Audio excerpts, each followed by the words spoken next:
Switchback. Switchback.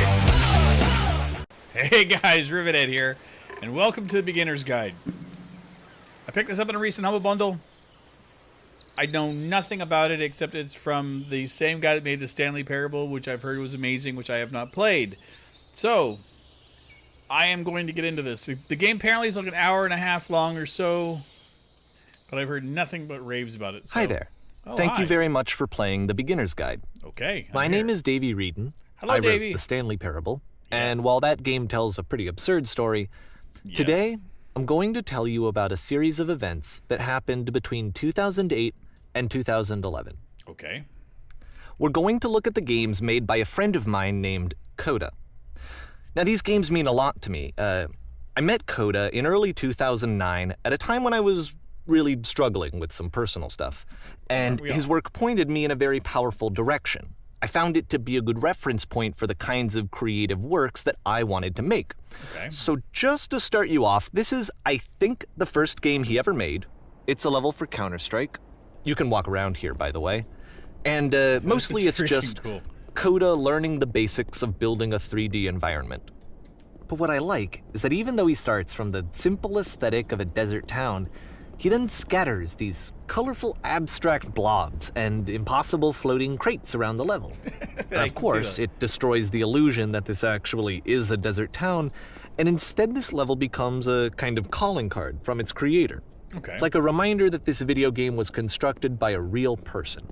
And it kind of makes you wonder, what was going through his head as he was building this? This is what I like about all of Coda's games.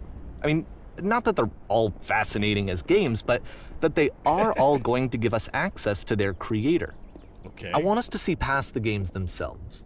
I want to get to know who this human being really is. Okay, this is And that's interesting. exactly what we're going to do here. We're going to learn about a person through the game. It's 2008. Coda starts making these games, and he never releases any of them. He doesn't put them onto the internet. He just makes them and then immediately abandons them, and they sit on his computer forever. And I think he really understood this image of himself as a recluse. At one point, he jokingly renamed his computer's recycling bin to Important Games Folder.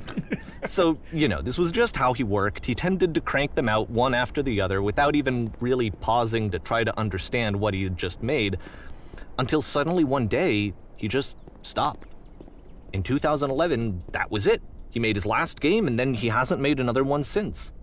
Interesting. And that's why I've taken this opportunity to gather all of his work together, is because I find his games powerful and interesting, and I'd like this collection to reach him, to maybe encourage him to start creating again.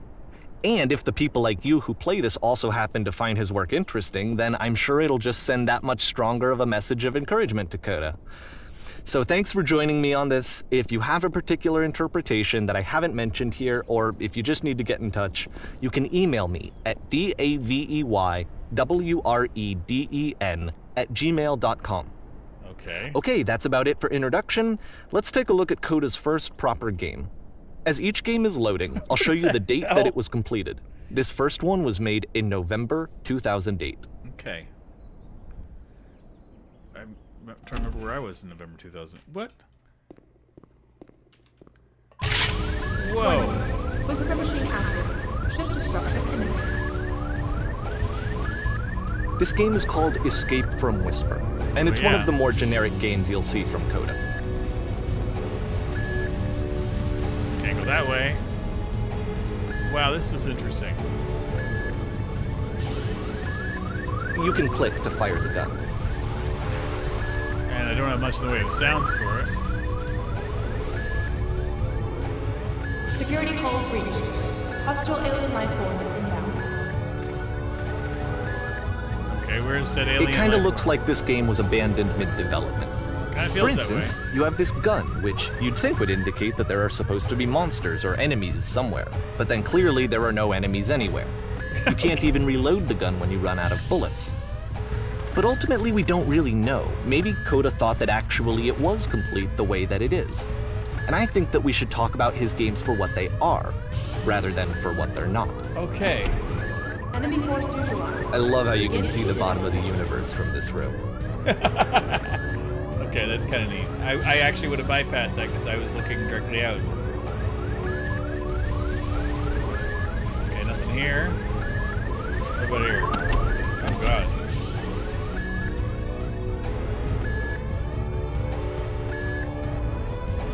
apparently this space station has a labyrinth on it. Sure, I don't know. There's really no reason for it that I've ever been able to discern, so in the interest of time, I'm just gonna skip you on past it. Oh.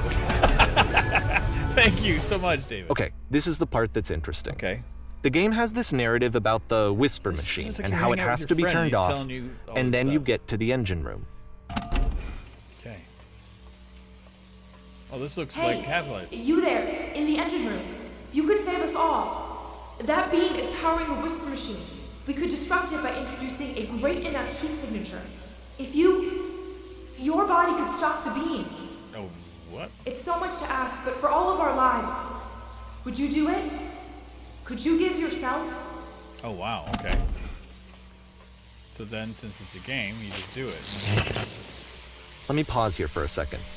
What you just experienced, stepping into the beam and then dying, is probably what Coda had initially intended when he was developing this level. Right. But when he first compiles and plays it, something goes wrong. There's a bug somewhere. And this is what happens instead.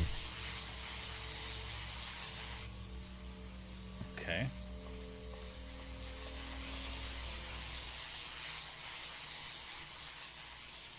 Oh, wow. Oh, cool. The beam causes you to start floating. And this is an important moment for him. Because yes, this is technically a glitch, but Coda identifies something human about it, like how small it makes you feel in the face of this larger chaotic system. Or this floating could be the afterlife, a peaceful place, juxtaposed against all of the hysteria that you've just had to traverse. I don't even know. I have no idea what he was thinking, but what's clear is that after making this, something lodges itself in his brain. He wants to do more of these really weird and experimental designs. So he stops work on this and moves on to a stream of tiny little games that go in all sorts of directions. Let's go ahead and take a look at the first game he made after leaving this one behind. This is so weird. Okay. The passwords are behind her. Yep. In this game, you can only walk backwards.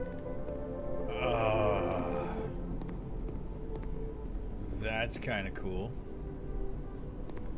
Messed up for sure.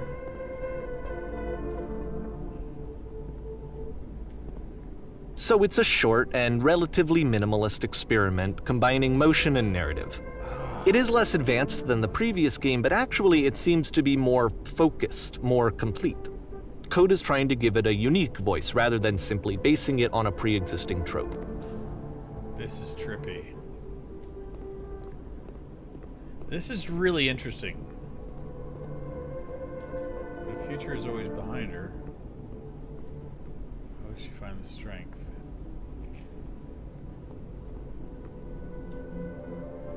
To confront it. It's a short little thought, it says what it wants to say, and then it ends. Wow. Didn't need anything more than that. That's slick Which as to hell. me is why it works, because it gets out quick. Okay, next one. Oh god. I played these games. They're awful. These are my horror survival games that I die in all the time. You're now entering... Yeah, this is gonna be hell.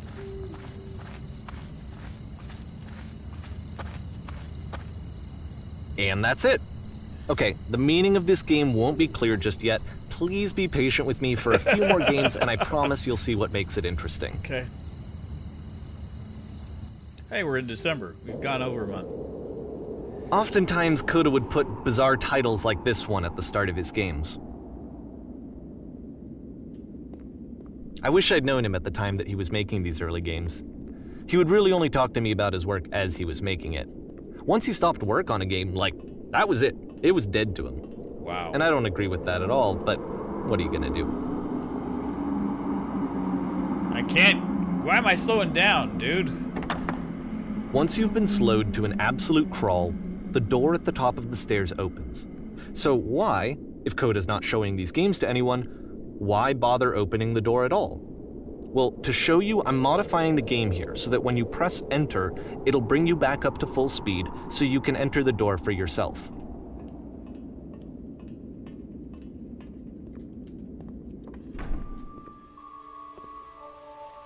Okay, you walk around.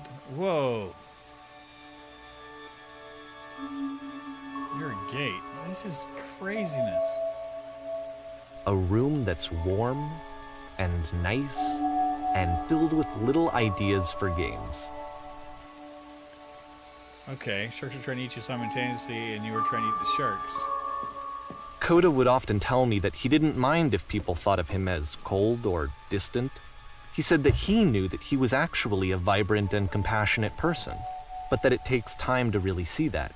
Oh, you It can be a very shop slow of climb to selling get your own there. organs. Okay, this is really neat.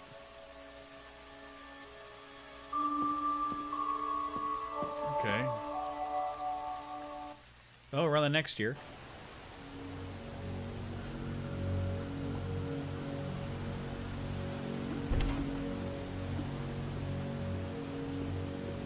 I am nervous. Not like this is neat. It's more like a mind-bending game.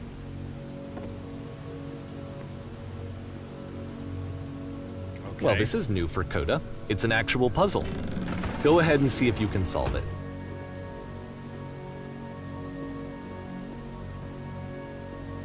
Okay.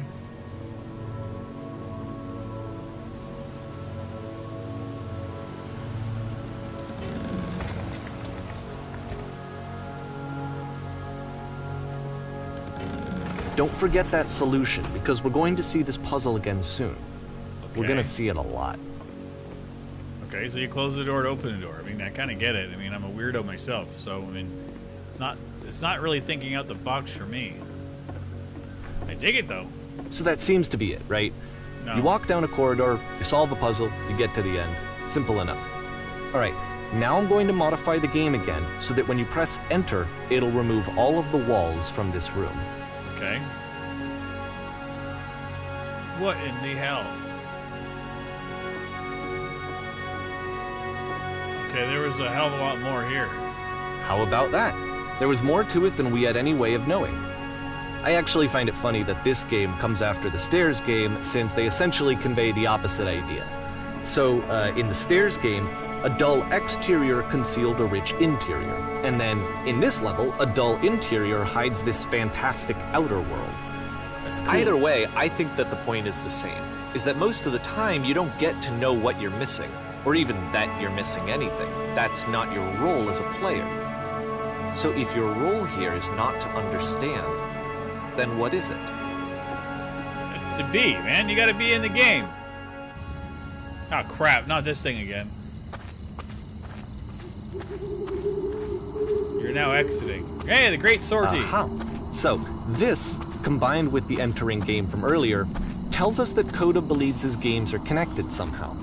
It could even be that the Stairs game and the puzzle game are literally connected in between this and the entering game.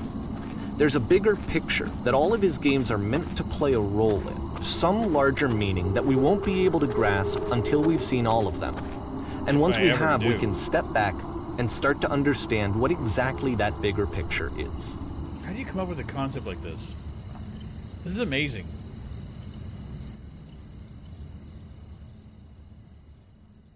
Great and lovely descent. Okay. I mean, I played Pony Island, and that was like a weird game, but frustrating. I could play this kind of game all day. Let's talk about video game development for a second. Okay, let's do Every it. video game runs on what's called an engine, which determines what the game can and cannot do. So in other words, the engine is a set of tools for game development. Yes. I will not argue that. To make all of these games, Coda is using an engine called Source. Okay. Like It's a all Valve engines, engine. Source has certain things that it does well, and it has certain things that it does poorly. One of the things that it does very well is boxy linear corridors. That's why so many of Coda's games are set in these large, flat, empty rooms, is just because he's working with what the engine does well. I figured out your descent. The tools available to the creator shape what kinds of creative work they're going to end up making. You might consider paying attention to the architecture in Coda's games, to notice how they seem to stem from an engine that's very good at producing linear, boxy corridors. Okay, that was kind of freaking creepy. Falling down? I thought I was going to die. You don't die in these games, apparently. Okay. Wow. Okay, why is there bass sound coming in my head? Okay.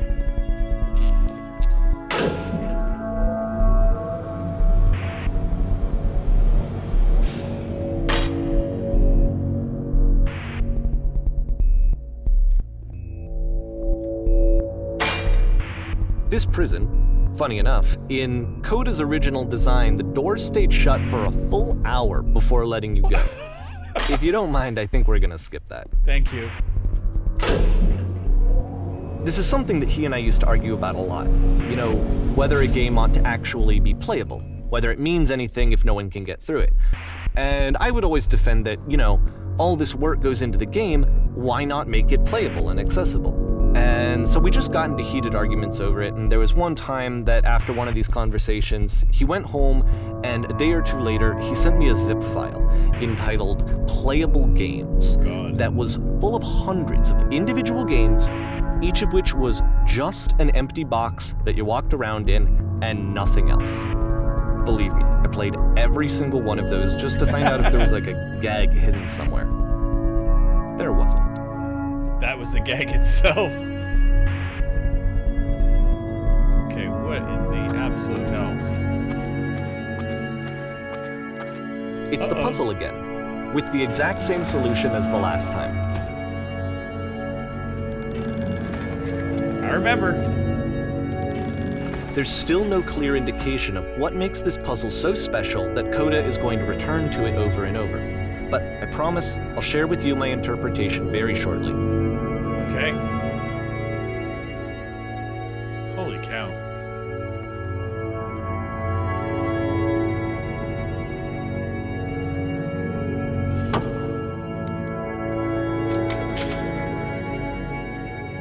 Here, Coda begins using a kind of dialogue system that he fashioned out of the engine's chat capabilities.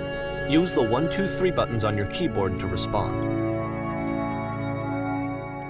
Do 2.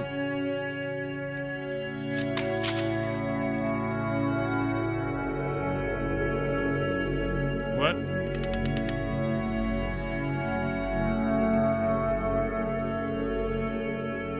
Okay. Interesting. This is a little creepy.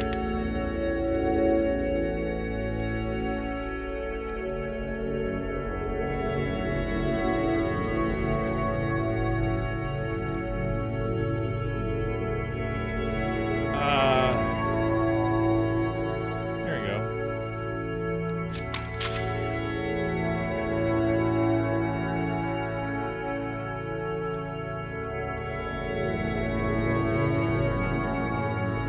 This is interesting.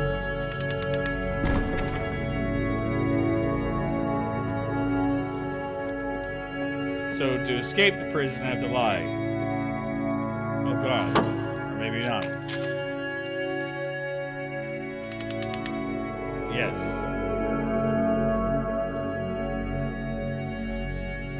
Aha. Let's just mess with their heads.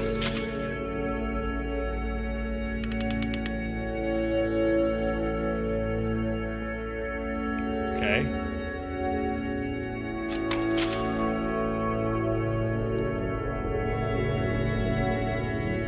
Eventually the blackness will grow on you. And then what do you do this stupid thing again? Okay, now why did he stop talking to me all of a sudden? And so we make one last descent down to the final floor of the level.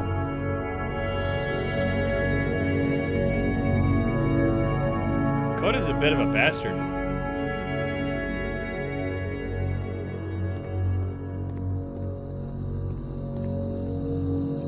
Okay. It's a lamppost. Yeah, I see Okay, that. I can't tell you quite why, but for some reason, Coda fixates on this lamppost. It's going to appear at the end of every single one of his games from here on out. Okay. I'll tell you what I think. I think that up to this point, you know, he's been making really strange and abstract games with no clear purpose, And maybe you can only float around in that headspace for so long. Yeah, well, Because obviously. now he wants something to hold on to. He wants a reference point. He wants the work to be leading to something. He wants a destination. To a lamppost. Which is what this lamppost is. It's a destination.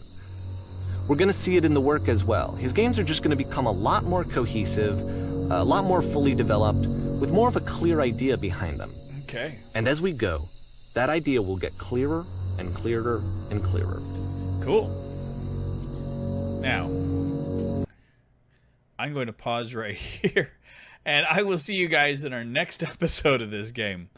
Freaking weird. I like it, though. The beginner's guide. This is not what I expected to do. That is just so weird. I'm liking it, though. Let me know what you guys think in the comments down below, and I will see you guys in our next episode. Take care, everybody. Bye-bye. Switchback.